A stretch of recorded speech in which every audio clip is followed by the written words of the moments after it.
So I think for me, thinking through this, my perspective, the biggest barrier was at the beginning of the year a definite deficit in their mindset around their students. They got some pretty concerning DIBELS data, and were very stuck in I can't. They were in this very much like I can't do anything. And throughout these last few months, we've gotten to a place where we're seeing growth. I facilitate a lot more. I ask a lot more questions. I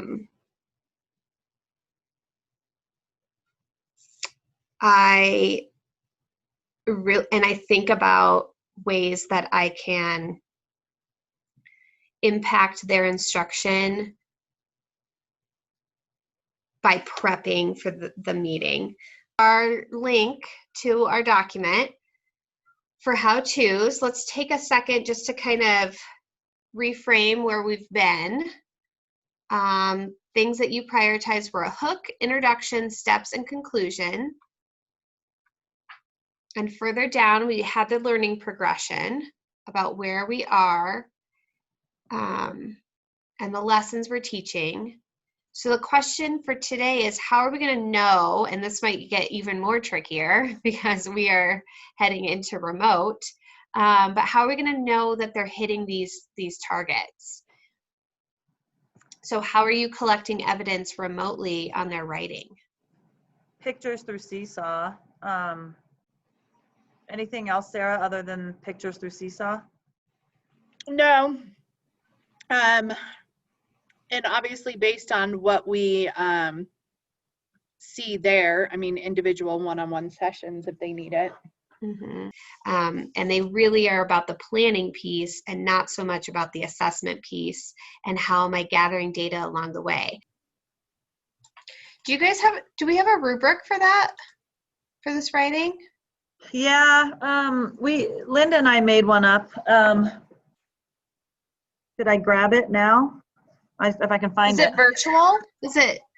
No, it's one we just printed out for the kids to use. Yeah. And it included transition words, twin sentences, the normal conventions, writing conventions, things like that. Yeah, I just wonder if it matches your expectations here, and then if students know and parents know, like, do they have access to it so they can? We can definitely add it to our learning schedule. Historically, it's been hard for this team to get the planning into a document. Okay. So when I think about your formative assessment then, is that you're giving feedback here on the toothpaste one that you guys are doing together. Mm-hmm. And then the next day, still the toothpaste one for the peer feedback. Which, do you think it would be you or peers, or are you getting feedback on their topics? No, I mean, this one,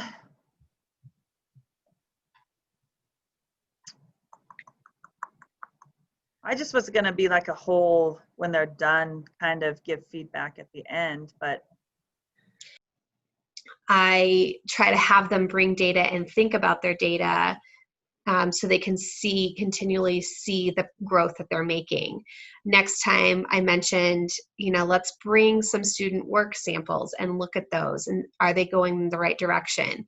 I noticed in this meeting again, they were like, well, I was just going to look at them after they were already done. So if we need to have them get feedback along the way, then we need to really purposefully plan that in. Maybe with the topic, we definitely need to give feedback so that we know that they're on the right track, you think? Maybe we could just do a check-in after they write their topic sentence. Yeah, have them do their hook and then topic, and then turn that in, because they're doing that on the same day. So we can give them feedback on the hook and topic sentence, and then give them another feedback after they start adding examples to their steps. So I think that matters for the teachers because they're seeing that they do have an impact on what happens in their classroom. That matters for students because they're feeling more empowered and being able to access reading, which is huge for people in general. They're really excited about the growth they've made, and the teachers do not want to see the loss of growth or stagnant growth at this point. I do feel like they're growing and they're getting more, like their documents are more purposeful and useful, and it's not just me typing in for me, but they're seeing it more as a tool to come back to and reground in, and find resources that they've used in the past. I felt like it was a pretty big success today to have them name what they were going to look for in those formative assessments. We could talk about just what these writings include, so they can talk about the hook sentence.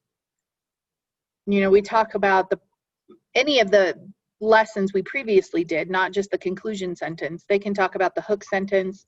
They can talk about what transition words they used. They can talk about. Did they tell it step by step, right? Yeah. In order, sequential order.